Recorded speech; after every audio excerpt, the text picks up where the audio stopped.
Oh ni.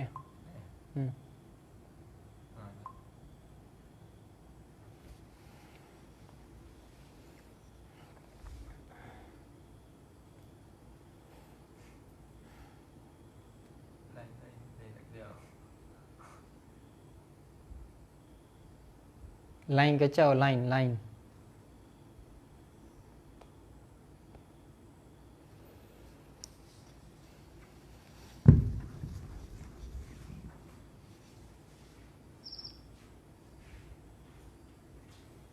Okey.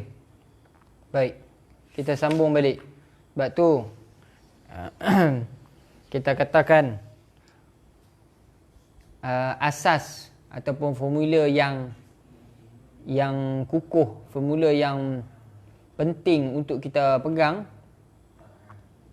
mesti kita kena ingat 60 hari sekurang-kurang, 60 sebanyak-banyak 60 hari sekurang-kurang satu lahzah. Dalam masa 60 satu lahzah tu, lepas tu dia punya pemisah dia. Jadi 3 asas yang sangat penting dalam permasalahan haid, nifas dan istihadah ni. Istihadah belum lagi, haid dan nifas dulu. Untuk memahami permasalahan istihadah, kita mesti jelas kaedah-kaedah, formula penting bagi haid dan bagi nifas. Formula penting bagi haid sekurang-kurangnya 24 jam dalam masa 15 hari 15 malam. Terbanyak-banyaknya 15 hari 15 malam. Okey, sekurang-kurang suci antara 2 haid mesti wajib kena dapatkan 15 hari. Ini kaedah yang sangat jelas, sangat penting dalam perbahasan haid. Jadi kita kena pegang betul-betul yang ni. Jadi malah kaedah macam mana pun, apa masalah yang dikaitkan dengan ni yang disebutkan, yang dibincangkan, semua akan kembali kepada 3 perkara ni. Sekurang-kurang, sebanyak-banyak dan juga sekurang-kurang suci 15 hari 15 malam. Ini memang jelas, memang kena jelas betul. Kalau tak cukup ni istihadah, tak cukup 24 jam istihadah, ataupun cukup 24 jam lebih 15 hari istihadah. Cuma dia ada kembali kepada masalah mana bila istihadah, adakah istihadah apa? Itu barulah kita nak bincang masalah istihadah. Tapi yang penting kita kena jelas dulu di sini. Sama juga dengan masalah haid. Masalah nifas, sekurang-kurang mesti satu lahzah sebanyak-banyaknya 60 hari. Dan perkiraan 60 hari itu bermula selepas beranak, tempoh 60 hari itu. Tapi secara realnya datang nifas itu bermula daripada nampaknya darah. Okey, jelas. Ini kita kena pegang sungguh ni. Supaya masalah-masalah yang diperincikan selepas daripada ni semuanya kembali kepada 3 asas ni. Kemudian tuhur tu pun kena ingat. Suci di antara 2 haid 15 hari 15 malam tu. Kalau ada masalah yang melanggar asas utama ni, maka masalah tu dia ada masalah lah. Dia kita tak samalah maksudnya.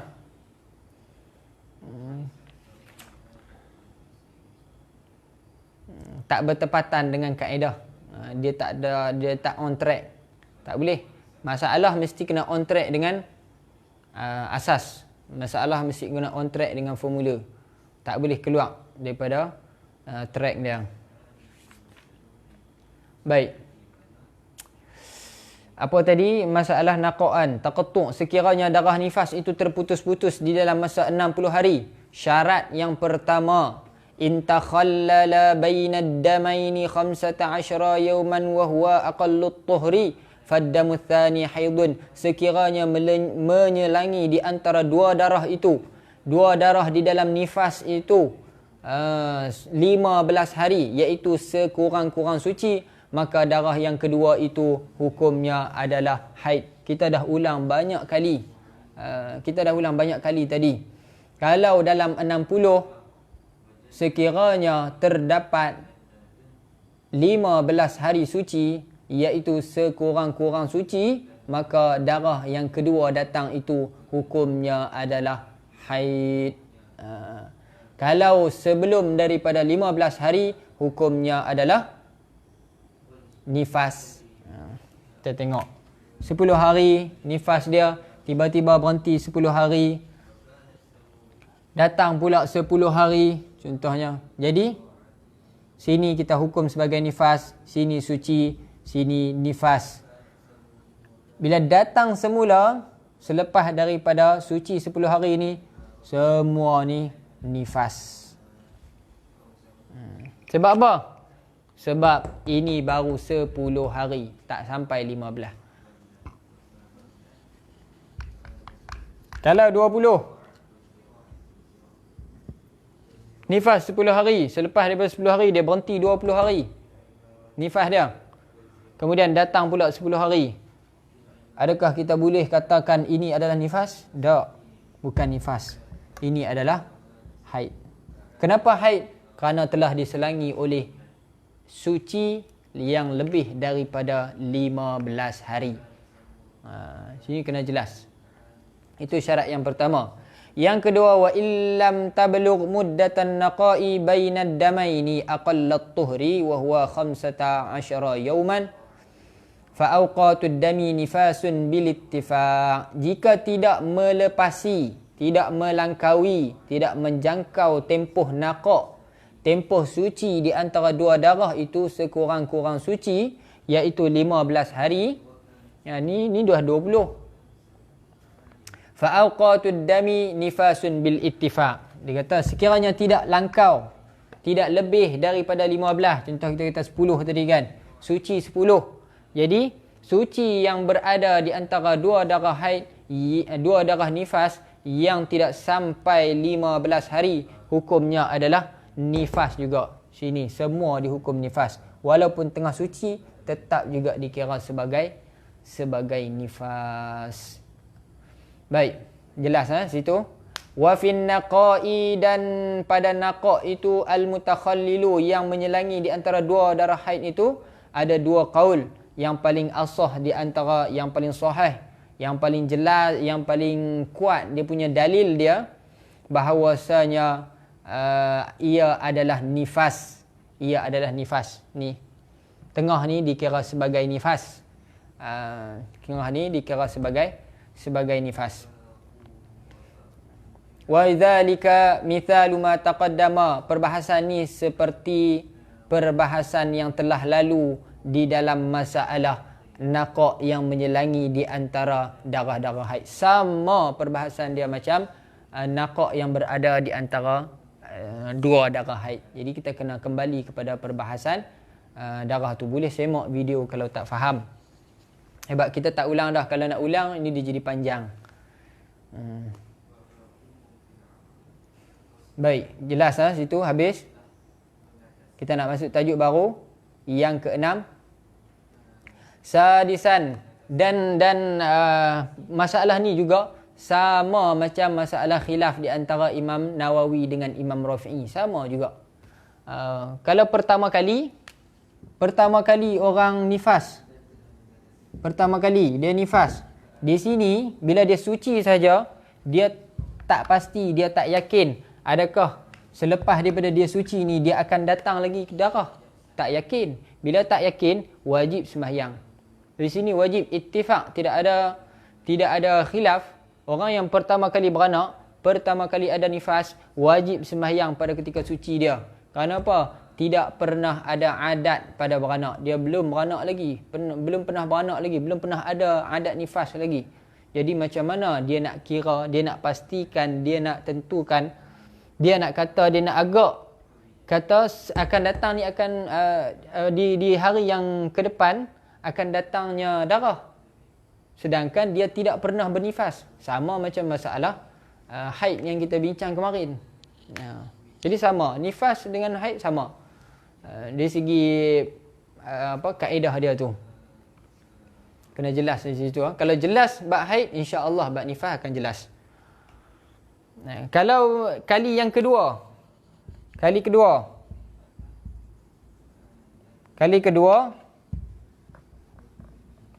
kali kedua datang darah, maka hukumnya, kaedahnya sama macam kaedah nifas, kaedah haid kemarin, dan khilaf, perbezaan pendapat di antara Imam Nawawi dengan Rafi'i. Samalah macam tu juga.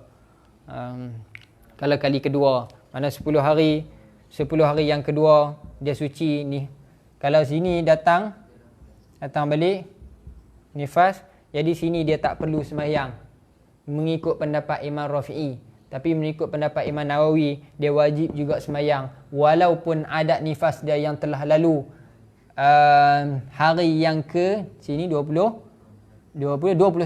dia akan datang kembali darah dia. Adat dulu ni, adat dia beranak kali yang pertama tu. Walaupun macam tu, pada pendapat Imam Nawawi, mengikut pendapat Imam Nawawi, dia tetap diwajibkan sembahyang pada suci yang 10 hari ini. Kalau ikut Imam Rafi'i tak perlu sembahyang lah. Cuma dia ada risiko-risiko yang kita sebutkan semalam.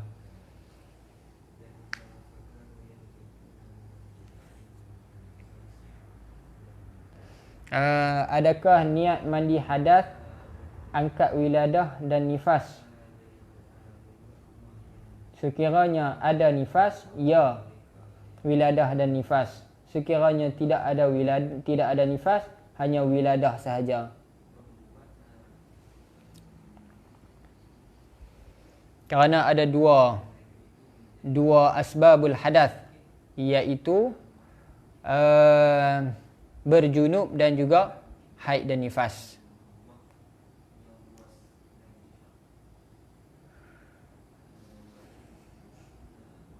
Okey, jelas situ.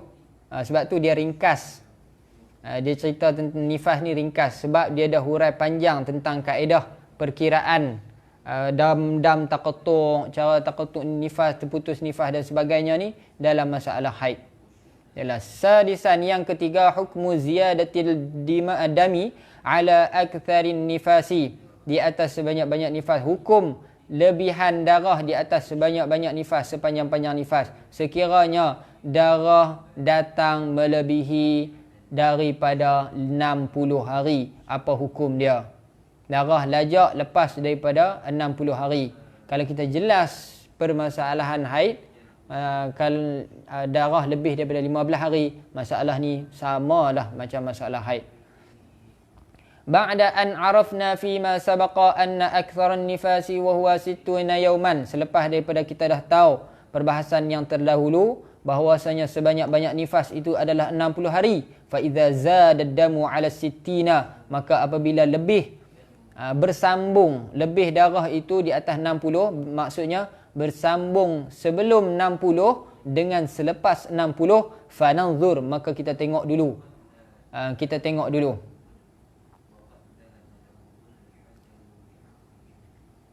Lahzata kamalis sittina in kana fiha damun fahadhihi mustahadatun fin nifasi.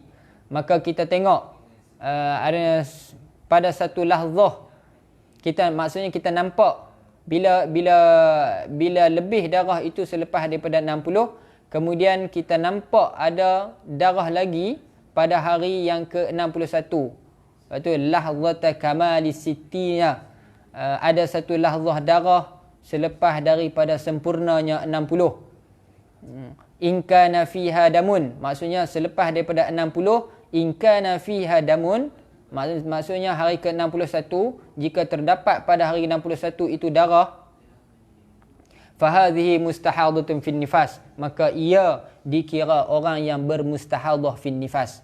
Samalah macam masalah kemarin 15.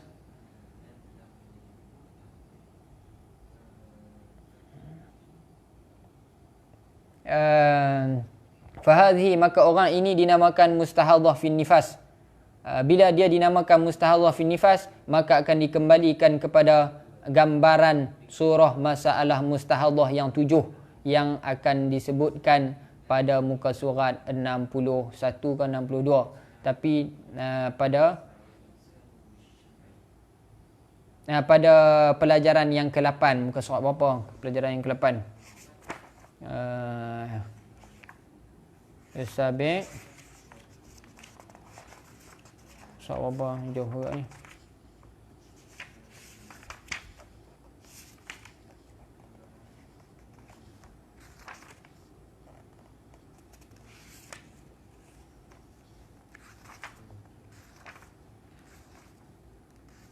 Pada muka surat 89 dia akan bincang orang yang bermustahadhah fin nifas. Baik.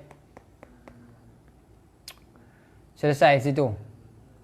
Satu masalah samalah macam perbahasan istihadhah kemarin. Kalau lebih daripada 15, maksudnya 15 berhubung dengan 16. Sama juga macam masalah nifas ni, 60 berhubung dengan 61. Kalau berhubung, maka ada istihadhah yang kembali kepada 7 masalah.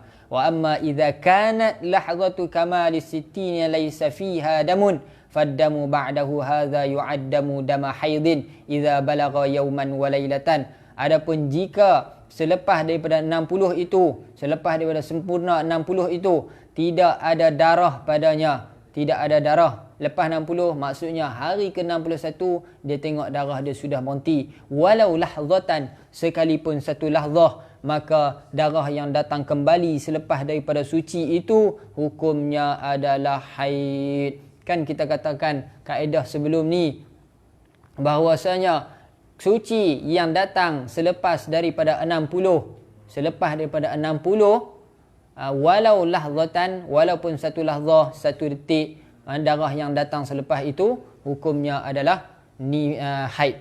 Kalau dalam 60 disyaratkan 15 hari. Dah berulang kali kita ulang.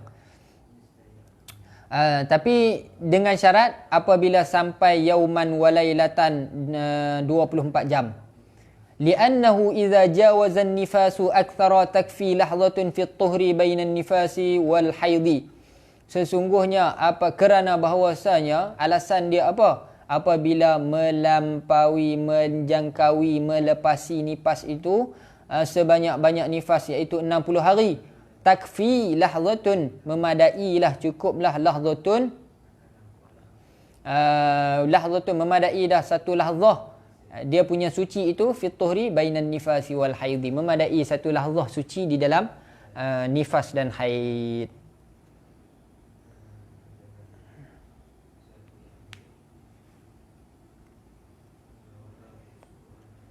Okey, nanti soalan-soalan insya-Allah selepas ni kita akan jawab. Kita nak kena selesaikan. Wa hadhihi ba'dul amsilah tubayyinu ma sabaqa. Contoh yang pertama, seorang wanita melihat 20 hari darah. Kena tengok bagi jelas, kena bagi jelas. Kita mengaji sekali ya.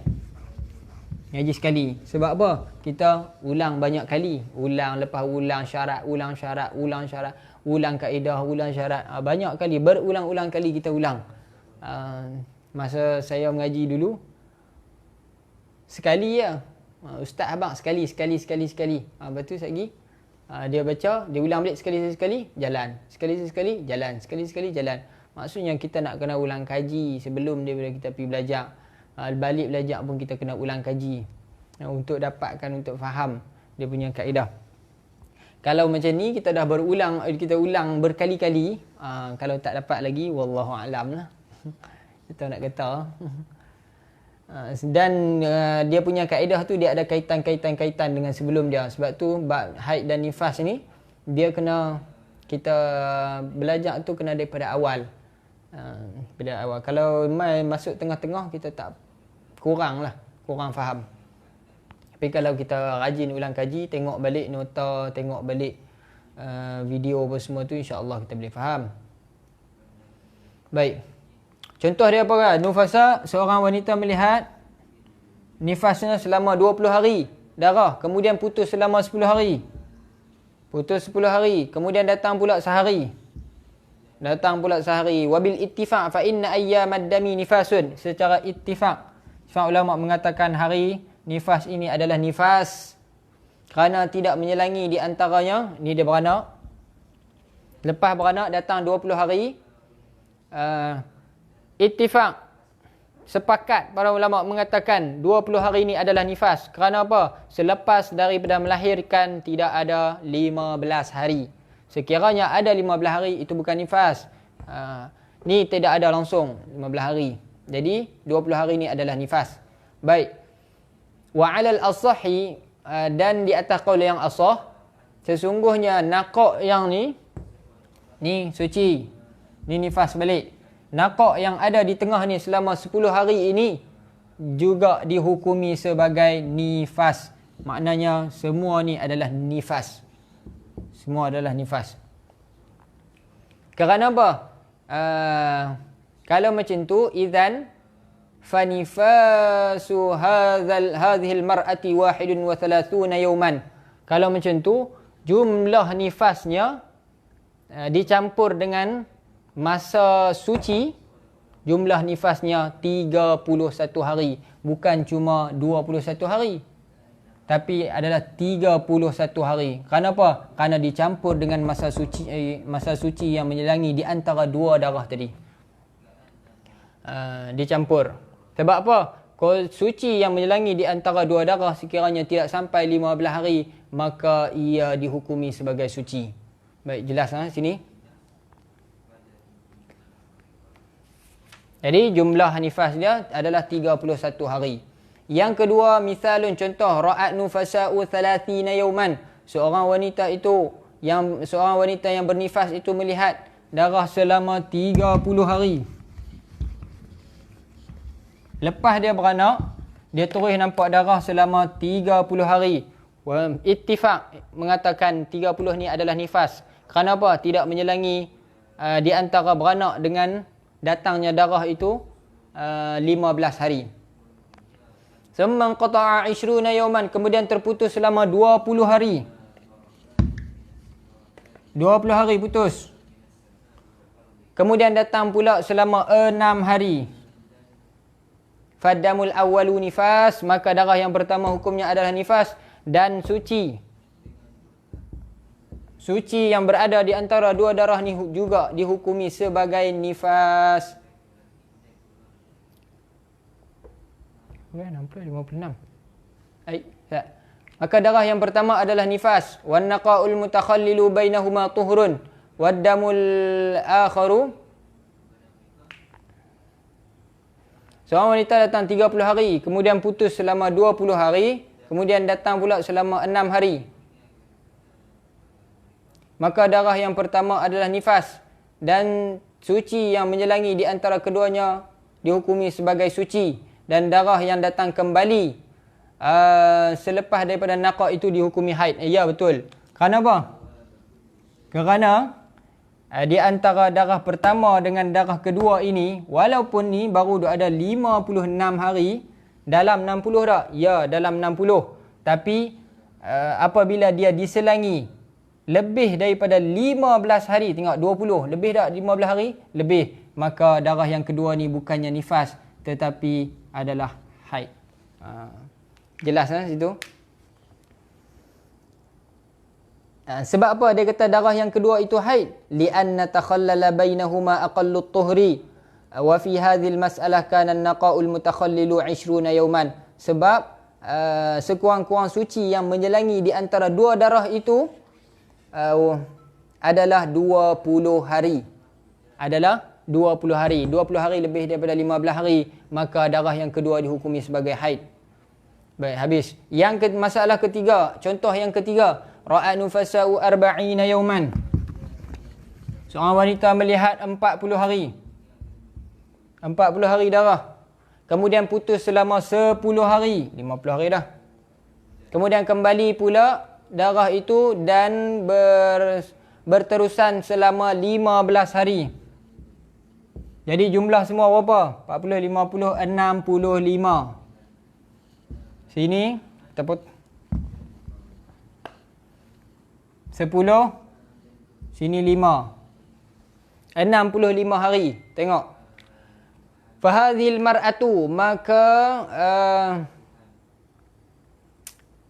maka perempuan itu dikira sebagai mustahadhah fin nifas. Mustahadhah fin nifas. Sebab apa? Darahnya melebihi daripada tempoh 60 hari. Apabila melebihi daripada tempoh 60 hari, maka dia dikira sebagai perempuan yang beristihadah pada nifas. Tapi macam mana hukum dia? Hukum dia akan dikembalikan kepada 7 masalah yang akan disebutkan. Sebab apa? Apa sebab kita kembalikan kepada 7 masalah yang akan disebutkan akan datang? Sebab wasababu annad-dama zada ala aktsarin nifasi wa huwa 60 yawman, iaitu darah yang lebih daripada 60 sebanyak-banyak haid, iaitu 60 hari. Tengok sini dah cukup 60, kemudian dia lajak hari ke-61, hari ke-62, dia lajak selama 5 hari. Sini hari ke-60. Hari ke-60. Bersambung ni. Bersambung antara hari ke-60 dan hari ke-61. Bila bersambung, maka secara automatik dia dikatakan orang yang beristihadah pada nifas, yang dikembalikan masalah dia kepada 7 masalah yang akan disebutkan. Seperti mana masalah istihadah. Bermakna hari ke-60 dan di dalam masalah haid, hari ke-15 dalam masalah hari ke-60 dalam masalah nifas, hari ke-15 pada masalah haid, itu sebagai penentu adakah dia nak istihadah ataupun tidak. Kalau bersambung maka istihadah, kalau tidak bersambung dia akan jadi haidun jadid ataupun haidun jadid, haid yang baru. Haid yang baru. Diambil, ditolakkan. Ada masalah kita bincang baru ni. Yang baki lagi tu adalah istihadah, yang baki lagi tu haid yang baru. Yang sebelum ni adalah istihadah. Itu dalam bab haid. Kalau dalam bab nifas, terus kita jadikan, kalau dia datang selepas daripada 60, dia tak bersambung 60 dengan 61, maksudnya ada suci. Tak bersambung maksudnya ada suci di antara hari ke-60 dan hari ke-61, maka yang selepas itu secara automatik dihukumi sebagai haid, kerana ada fasil, ada pemisah, iaitu suci walaupun satu lahzah di antara 60 dengan 61. Bila ada fasil, ada pemisah, maka yang selepasnya itu dikira sebagai haid sekiranya mencukupi syarat, iaitu 24 jam. Sedangkan masih dalam tempoh nifas, macam mana dalam tempoh nifas? Dak ni 5 hari di luar daripada tempoh nifas. Macam mana tempoh nifas? Tempoh nifas ini je ni. Takat ni ya 60. Ni 60. Takat ni dia habis takat ni 60. Ni masuk di sini hari ke-61. Hari ke-62. 60 takat ni je. 40, 50. Ni. Ni 60, ni 15. 15. Jadi ambil 10 sini. 10, sini 5, jadi 60 sini. Lebih tu 5. Jelas Baik. Contoh yang keempat, ra'at nufasa'u, seorang wanita yang bernifas itu melihat 50 hari darah. Lepas dia beranak, dia nampak 50 hari. Maksud yang dikatakan 50 hari ni, dia tengok dia ada kesan darah. Seperti mana yang kita dah sebutkan sebelum ni. Ada kesan darah di bahagian zahir faraj dia tu. Maka dia dikira sebagai nifas. Seperti mana perbahasan haid. Dia nampak 50 hari, walaupun tak mengalir. Dia nampak 50 hari, kemudian putus. Kemudian putus berapa hari? 11 hari. 11 hari. Putus. Maknanya berapa hari dah ni? Sini 10. Sini sehari. Ni 60 ni. Takat ni 60. Tempoh dia. Ini adadan. Panggil. Adadan. Maksudnya di sini, adadan wa hukman 60 hari nifas dia. Dari segi hukum pun 60 hari. Dari segi bilangan, dari sudut bilangan pun nifas dia adalah 60 hari. Kalau nifas dia datang lewat, contohnya selepas daripada 10 hari baru datang nifas, bilangan dia cuma 50 hari, tapi pada hukum cuma 50 hari, tapi pada bilangan 60 hari. Bilangan tetap 60 hari. Cuma hukman pada hukum tu saja.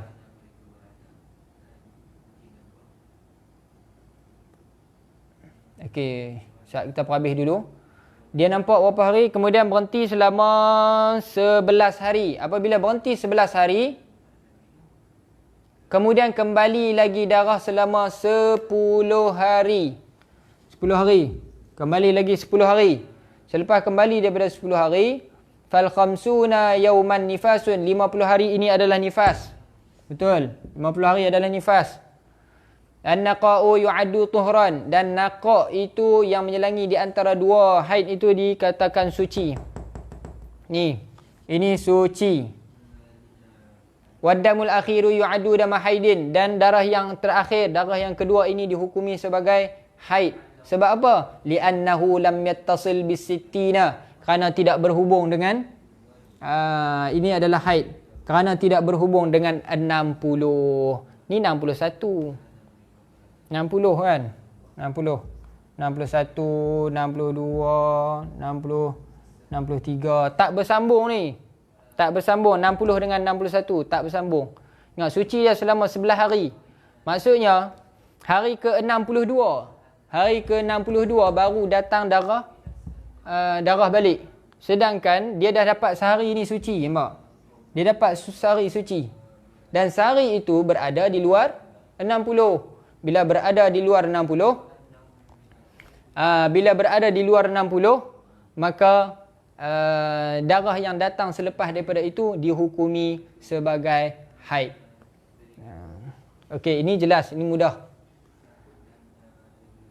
Kemudian sambung lagi, li'annahu lam yattasil bis-sittina, kerana dia tidak bersambung dengan 60, tak bersambung dengan 60.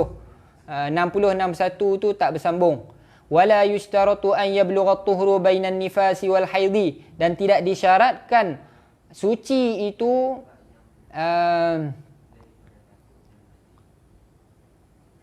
suci di antara nifas dan haid, dan tidak disyaratkan suci di antara nifas yang haid idza kana ba'da 60, yang berada selepas daripada 60, 15 yauman, tak disyaratkan 15 hari. Cukup walaupun satu lahzah. Tengok di sini bukan dekat satu lahzah, tapi dia dah sampai satu hari.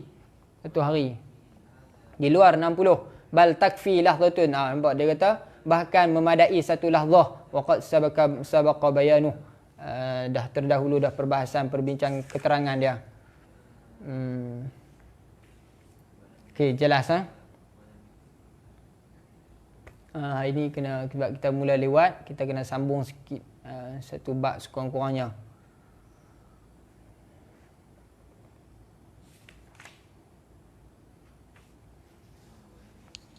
Ad-darsul khamisu, pelajaran yang kelima. Bab nifas ni tak susah. Dia sama saja macam bab haid. Kalau kata kita faham, kita jelas masalah haid, jadi masalah nifas pun tak ada masalah sebab sama. Baik, pelajaran yang kelima, ma yahrumu bil haidhi wan nifasi, perkara yang diharamkan pada ketika haid dan nifas. Yahrumu 'ala al-haidhi wan nufasa'i ma yahrumu 'ala al-muhdithi hadathan asghar. Diharamkan di atas orang yang berhaid dan orang yang bernifas itu ma yahrumu 'ala al-muhdith. Perkara yang diharamkan di atas orang yang berhadas dengan hadas kecil, iaitu apa perkara yang diharamkan bagi orang yang berhadas kecil? Yang pertama solat, yang kedua tawaf, yang ketiga mashul mushaf, menyentuh mushaf, yang keempat wahamluhu, dan menanggung mushaf. Jadi empat perkara ni adalah perkara yang diharamkan bagi orang yang berhadas kecil. Apabila perkara yang diharamkan bagi orang yang berhadas kecil, perkara itu jugalah diharamkan bagi orang yang bernifas dan berhaid. Okey, jelas sini. Orang haid tak boleh semayang. Orang haid tak boleh tawaf. Kerana apa? Kerana tawaf itu adalah kas-salati, seperti sembahyang. Tawaf itu kas-salati. Dan sembahyang juga bukan sekadar sembahyang. Wa nahus salah, dan perkara yang seumpama sembahyang. Apa perkara yang seumpama sembahyang? Kasujud tilawah, seperti sujud tilawah, sujud syukur dan sebagainya. Orang Sujud tilawah dan sujud syukur juga tidak boleh, juga diharamkan bagi orang yang tidak ada wudu dan orang yang haid dan nifas. Kerana apa? Kerana ia adalah seperti sembahyang, walaupun pada hakikatnya dia bukanlah sembahyang, cuma dia seperti sembahyang. Dia juga tu diharamkan bagi orang yang berhaid dan orang yang berhadas kecil. Wa tawaf dan tawaf juga diharamkan. Orang haid tidak boleh tawaf. Tapi orang haid boleh buat benda-benda lain selain daripada tawaf. Sa'i, melontar, apa semua boleh. Cuma tawaf sahaja yang tak boleh. Dan yang ketiga, mashul mushaf, menyentuh Quran, wa hamluhu, dan menanggung Quran, tak boleh. Wa kadzalika ma yahrumu 'alal junubi, seperti itu juga perkara yang diharamkan di atas orang yang berjunub, iaitu 4 perkara yang telah lalu, dan ditambah lagi orang yang berjunub juga diharamkan apa yang orang yang berhadas kecil haram, tetapi ditambah lagi 4 perkara, dua perkara, iaitu al-muksu fil masjid, tetap di dalam masjid, dan qiraatul Quran biqasdil qiraah, membaca Al-Quran dengan niat membaca Al-Quran. Yang pertama, kekal, tetap di dalam masjid. Maksud tetap di dalam masjid ni, dia dan masuk duduk dalam masjid lah, melebihi kadar tamakninah. Dan seperti mana muksu at-taraddud fil masjid. Apa maksud taraddud fil masjid?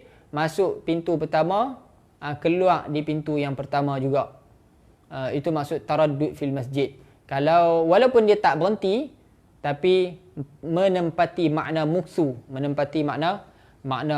taraddud, berlegar. Mungkin nak kata macam mana? Apa kita nak kata taraddud ni? Dia berulang alik. Masuk sampai dalam, tak keluar di pintu yang sana, dia keluar balik pintu yang pertama, maka itu dikira sebagai taraddud. Kalau masuk pintu pertama, keluar di pintu yang kedua, itu namanya lalu, murur lalu. Kalau masuk berhenti, itu nama muksu. Kalau masuk sampai tengah patah balik, walaupun dia tak berhenti, dia patah balik keluar di pintu yang pertama, itu namanya taraddud. Muksu dan taraddud diharamkan bagi orang yang berjunub dan orang yang haid. Cuma berbezalah dengan masalah orang yang tidur dalam masjid kemudian dia berjunub, dia kena cepat-cepat keluar. Dan yang kedua, qiraatul Qur'ani biqasdil qiraah, membaca Al-Quran dengan qasad membaca Al-Quran. Membaca Al-Quran dengan qasad membaca Al-Quran, dengan niat membaca Al-Quran.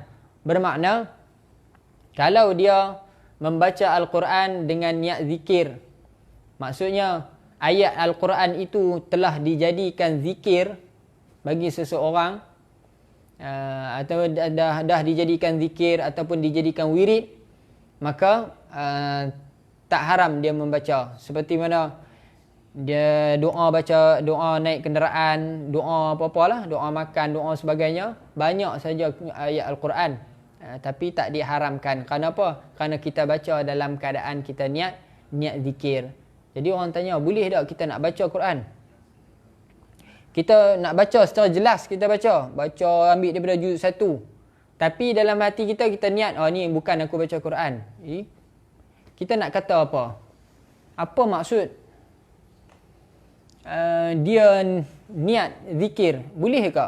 Dia niat, dia ambil daripada juz 1, dia baca dalam keadaan dia niat zikir. Kalau dia tak niat zikir, dia nak niat apa tu? Apa tujuan dia baca? Kalau bukan baca Quran. Kalau nak kata zikir, secara lughawinya boleh Quran tu kita kata memang bila kita baca Quran ni makna zikir, ingat kepada Allah, itu makna umum, itu makna lughah. Tapi secara praktikalnya, adakah orang yang baca Quran memang jelas kita baca contoh surah Yasin ke surah apa, kita niat zikir? Tak ada. Tak ada. Jadi yang dibenarkan cuma ayat-ayat Al-Quran yang telah dijadikan sebagai zikir. Orang buat wirid kan. Contohnya ayat-ayat Quran yang dibuat wirid dalam rotib-rotib haddad, rotib atas dan sebagainya. Wirid-wirid lepas sembahyang apa semua tu kan. Itu semua termasuk di dalam wirid. Sebab tu kita panggil wirid. Walaupun dia itu hakikatnya adalah ayat Quran, tapi kita panggil dia sebagai wirid. Boleh dibaca pada ketika tu. Tak boleh kita sengaja nak pergi baca Quran tu, kita niat. Kita ni aku baca ni, aku niat zikir ni. Tak boleh. Pasal apa? Pasal kita tak ada niat lain. Dia tak ada niat. Kalau kita baca Quran tu dengan niat zikir, apa maksud niat zikir di situ? Sedangkan apa tujuan kita baca tu memang nak baca Quran. Sebab apa diharamkan membaca Al-Quran ketika berhadas besar, berjunub dan juga ketika berhaid dan nifas? Kerana seolah-olah kita ni dah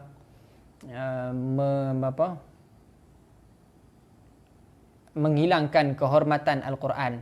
La yamassuhu illal mutahharun. Baik. Cuma boleh kita baca Al-Quran tu untuk mengulang Quran. Jadi inisiatif yang paling senang, yang paling mudah untuk kita buat bagi orang yang hafiz, takut dia lupa Quran dengan alasan takut lupa Quran, banyak inisiatif lain. Kita baca dalam hati, kita dengar Al-Quran. Maksud baca di sini mengeluarkan suara. Kalau kita hanya terkumat kamit tanpa mengeluarkan suara, itu tak dinamakan membaca. Jadi boleh saja kita menggerakkan mulut kita mengulang Quran. Boleh. Tak ada masalah. Kalau baca dalam hati, tak haram. Kumat kamit tanpa mengeluarkan suara, tak haram. Sebab dia tak termasuk dalam qira'ah. Qira'ah biqasdil qira'ah, la biqasdil zikir, wirid dan sebagainya. Ada lagi beberapa contoh yang kita akan bincang. Sebenarnya perbincangan masalah ni dia panjang, tapi di dalam kitab yang lebih tinggilah, lebih detail dia punya perbahasan dia. Di sini perbahasan secara ringkas, dan kitab ni pun kitab ringkas. Kita bincang antara tu lah, kita tak lebih lagi. Sebab dia ada kaitkan dengan banyak perkara kalau nak ikut. Baik, wa yuzadu ala ma taqaddama, dan ditambah lagi di atas perkara yang tersebut. Yang pertama, as-sawmu wat-talaqu wal mururu fil masjid in khafa talwithuhu wa mubasharatu ma baina as-surrati war-rukbah wat-taharatu bi niyyati at-ta'abbud wa sawfa nashrahuha al-an kullaha mufassalah. Okey. Ditambah lagi di atas orang yang haid, yang pertama diharamkan bagi dia berpuasa. Yang kedua tolak. Ini berkaitan dengan suami. Haram tu bukan haram di atas dia, tapi haram di atas suami. Mentolak isteri dia dalam keadaan haid. Dan puasa ni haram di atas orang yang berhaid tu sendiri. Kalau dia puasa pun terbatal puasa dia. Kalau terbatal macam mana? Adakah wajib dia berbuka? Tak wajib dia berbuka. Dia cuma jangan niat meneruskan puasa. Kenapa? Kalau dia niat meneruskan puasa, seolah-olah dia ni ada unsur nak inat, nak melawan dengan hukum Allah Ta'ala. Sebab tu haram. Haram niat meneruskan puasa, tapi tidak haram dia tak berbuka. Tak diwajibkan dia berbuka. Sekiranya datang haid ketika berpuasa. Baik, jelas situ. Yang kedua tolak. Tolak ketika haid hukumnya haram kerana tatwilul iddah, memanjangkan iddah. Apa maksud memanjangkan iddah? Akan datang ni insya-Allah akan dibahaskan. wal mururu fil masjidi, dan lalu di dalam masjid sekiranya takut mengotori masjid. Lalu di dalam masjid sekiranya ditakuti mengotori masjid. Maksudnya orang yang haid sekiranya dia takut mengotori masjid, dia tidak boleh lalu. Tapi berbezalah macam zaman sekarang, zaman dulu dia tak pakai apa-apa. Ada yang pakai pun kadang-kadang jarang dan sebagainya. Tapi berbeza dengan zaman sekarang, kita dah ada lengkap. Kita punya tuala wanita tu tak boleh mengalir darah, tidak boleh tak mengotori masjid. Bila tak mengotori masjid, tidak ada masalah untuk itu yang tak boleh.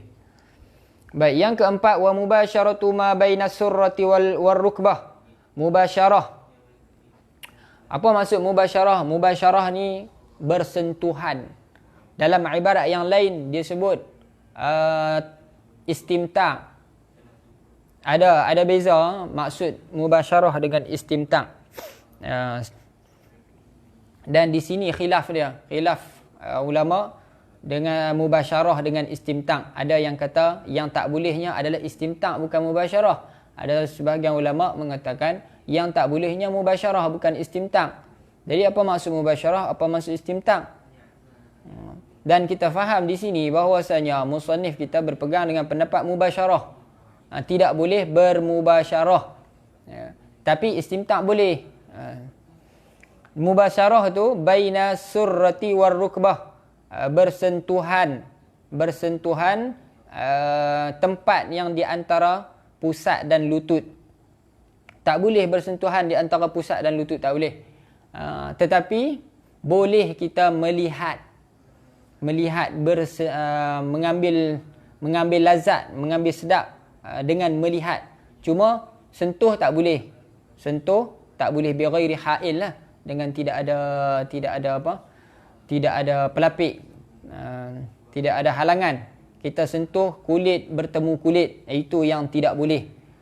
Sentuh kulit bertemu kulit, itu tak boleh. Walaupun tidak ada bersentuh kulit dengan kulit, tak boleh. Walaupun tidak ada syahwah. Tidak ada syahwah. Berbeza dengan istimta' tadi. Istimta' boleh walaupun ada syahwah. Walaupun ada ha'il, tak boleh. Walaupun ada ha'il. Tapi mubasyarah ni, bersentuhan dengan kulit ni, kalau di luar ha'il, tak ada masalah. Dan kita tengok pun tak ada masalah. Istimta' dengan melihat pun tak ada masalah. Cuma yang tak bolehnya cuma bersentuhan. Bersentuhan yang tak boleh. Kalau ulama yang ibarat dengan istimta', tengok pun tak boleh. Tengok tak boleh. Tapi sentuh, kalau tak ada syahwah, boleh. Sebab apa? Sebab itu tidak masuk di dalam istimta'. Yang tak bolehnya adalah istimta'. Tapi berbeza dengan mubasyarah. Mubasyarah kalau sentuh, walaupun tidak ada syahwah, maka hukumnya haram.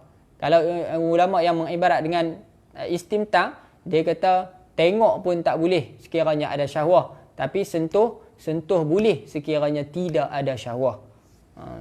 Jadi berlaku khilaf di situ.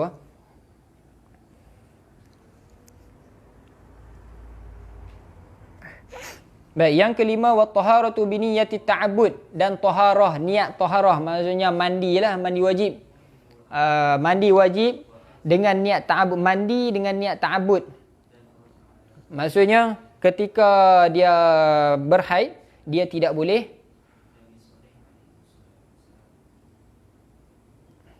mandi. Maksudnya dia kena pastikan bahawasanya dia dah putus daripada haid, dia dah suci, baru boleh dia mandi. Kalau dia ragu-ragu, dia tak pasti kata dia dah putus haid ataupun belum, dia tak boleh mandi. Sebab taharah, niat ta'abbud ni adalah ibadah. Bila ibadah tidak boleh dilakukan di dalam haid, ketika berjunub, ketika berhadas. Okey, jelas situ. Maksudnya dia kena pastikan dulu haid dia putus, dia kena pastikan bahwasanya dia dah suci, baru boleh dia mandi. Kalau tak masih dalam keadaan haid, masih ada kekuningan ataupun keruh, dia cek tengok ada, dia tak boleh mandi lagi. Kalau mandi dalam masa tu, mandi wajib dalam masa tu, hukumnya haram. Kalau mandi biasa tak ada masalah lah. Mandi biasa. Dan dua perkara yang hanya dibolehkan, sebelum mandi, iaitu puasa dan tolak. Puasa dan tolak, dua ni saja yang dibolehkan sebelum daripada mandi. Kalau selain daripada tu, semayang, semayang, tawaf, berjimat, mubasyarah dan sebagainya, membaca Quran dia mesti kena mandi dulu baru boleh buat. Tapi kalau puasa tidak mesti. Tak mesti dia mandi. Boleh dia niat puasa sebelum daripada dia mandi. Contohnya, sebelum daripada terbitnya fajar, haid dia berhenti, maka dia niat puasa. Dia niat puasa sebelum daripada terbit fajar. Niat puasa, kemudian selepas subuh, selepas naik fajar, barulah dia mandi. Okey, itu tak ada masalah. Seperti mana orang junub pun macam tu juga. Dia mandi selepas daripada niat naik fajar. Maknanya dia niat puasa sebelum daripada naik fajar, itu tidak ada masalah. Puasa dan tolak dibenarkan sebelum daripada mandi. Adapun selain daripada puasa dan tolak, mesti kena mandi dahulu baru boleh buat. Berjimat mesti kena mandi dulu baru jimat. Nak masuk masjid, nak baca Quran, nak semayang dan sebagainya, wajib nak sentuh Quran, mesti kena mandi dulu. Okey, jelas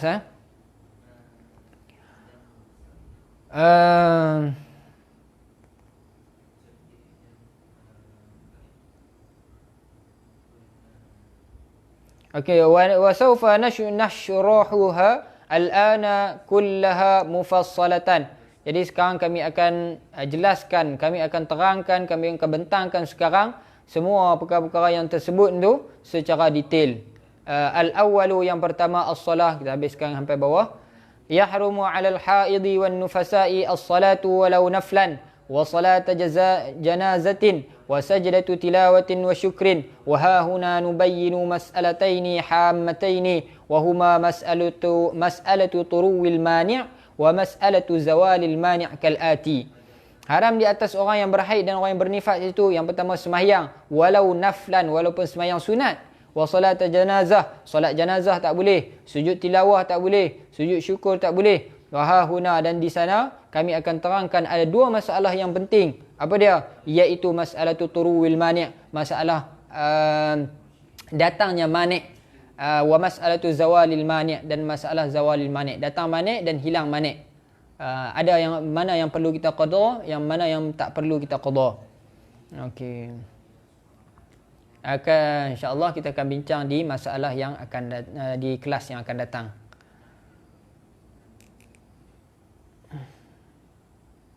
Ada soalan, kita boleh komen di grup sebab dah lewat. InsyaAllah ada masa esok kita akan jawab kalau sempat.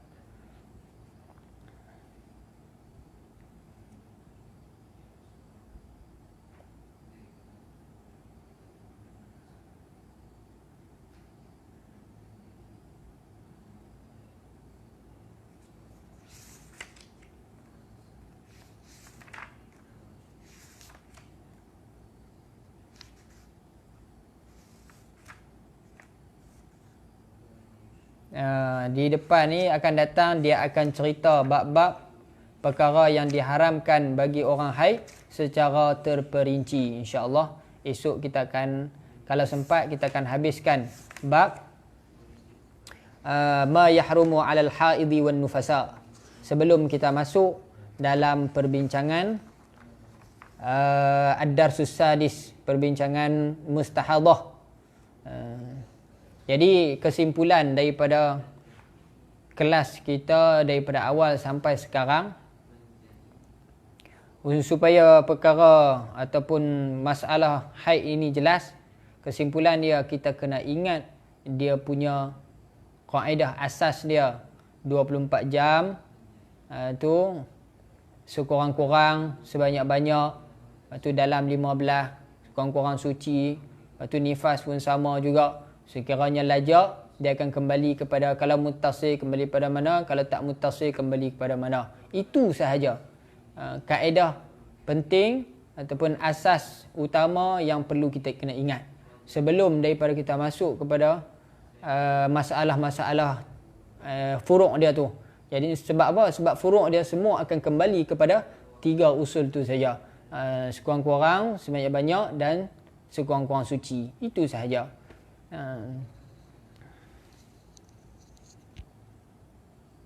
Ada soalan, insya-Allah boleh tanya, tapi nak jawab malam ni tak sempat. Esok insya-Allah. Wiladah macam mana? Wiladah kena mandi ya. Dia sebab dia termasuk di dalam berjunub. Wajib mandi sebab perkara yang menyebabkan berjunub, menyebabkan hadas besar itu, menyebabkan berjunub itu dia ada 6 perkara, 3 bagi lelaki, 3 bagi perempuan. Kalau 3 bagi lelaki dan perempuan, 3 bagi perempuan saja. Keluar mani, berjima dan juga mati. Ini khusus untuk lelaki dan perempuan, dan khusus untuk wanita haid, nifas dan apa satu lagi? Haid, nifas dan apa? Wiladah, beranak. Haid, nifas dan wiladah. Jadi 3 perkara ni wajib bagi wanita. Wiladah itu keluar sekali dengan juzuk anak tu ke? Wiladah itu sebenarnya nama bagi perbuatan melahirkan tu, bersalin. Bersalin tu nama wiladah. Dan darah yang keluar ketika ataupun ketika bersalin, yakni bersama-sama anak, itu tak ada nama sebenarnya. Cuma orang katakan dia tu darah beranak. Biasanya orang panggil gitulah, darah wiladah. Tapi apa hukum dia? Dia mesti setiap darah yang keluar daripada kemaluan ni, dia tidak lepas daripada 3. Sama ada haid, nifas ataupun istihadah, 3 jenis. Dia masuk dalam jenis apa? Darah yang keluar ketika beranak tu. Dia masuk dalam darah istihadah sekiranya dia ada sakit, rasa sakit dulu tadi yang kita bincang tadi kan. Kalau bermula dengan haid, dia kira haid. Kalau sakit dulu, itu istihadah.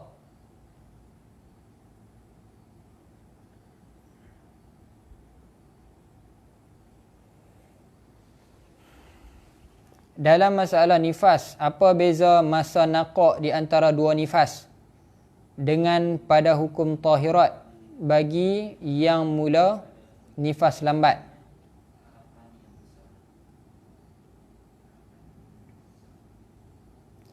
Apa beza masa naqak di antara 2 nifas pada hukum tahirat bagi orang yang mula nifas lambat? Orang yang tahirat yang pertama tu, yang mula nifas lambat tu, dia suci kan. Contoh kita kata suci 10 hari kan. Dia semayang, puasa dan sebagainya pada masa tu. Semayang dia sah, puasa dia sah. Apa yang dibuat? Dia tolak dia ke dalam tu apa semua boleh dalam tu. Sebab apa? Sebab belum lagi nifas. Bila belum lagi nifas, belum bermula lagi nifas, dia maksudnya dia tak menyelangi, dia tak berada di antara 2 nifas. Bila dia tak berada di antara 2 nifas, maka dia tidak dihukumi nifas. Berbeza dengan naqak yang berada di antara 2 nifas. Naqak yang berada di antara 2 nifas, hukumnya adalah nifas. Maknanya tak sah sembahyang, puasa dan sebagainya pada masa tu. Kalau puasa perlu qada. Tapi suci yang datang sebelum daripada nifas tu, hukumnya sah. Puasa dia sah masa tu, tak perlu qada. Sebab apa? Sebab kalau kita tengok dengan kaedah, adakah dia suci itu berada di antara dua nifas ataupun dua haid? Tak ada. Tak ada. Tak berada di antara dua nifas dan dua haid. Kalau andai kata dia berada di antara haid dan nifas sekalipun, itu tetap dihukumi sebagai suci. Suci. Dia tak panggil naqaq. Dia tak kira naqaq. Dia istilah dengan tuhru. Tuhru bainal haidhatain. Tuhru bainal haidhatain. Dia sebut tuhur, bukan naqaq. Naqaq dihukumi sebagai nifas ataupun haid kalau menyelangi di antara dua darah. Tapi ini adalah masalah tuhur. Tuhur. Bila tuhur, dia tak syarat ada fasil. Kalau ada fasil pun tetap dikira sebagai tuhur. Bila tuhur, apa yang dilakukan ketika tuhur, maka tidak perlu diqada. Sebab tuhur tak dihukumi haid. Berbeza dengan naqaq. Naqaq dihukumi haid ataupun nifas. Sekiranya berada di antara dua. Jelas tak? Fitriyah ni jelas tak?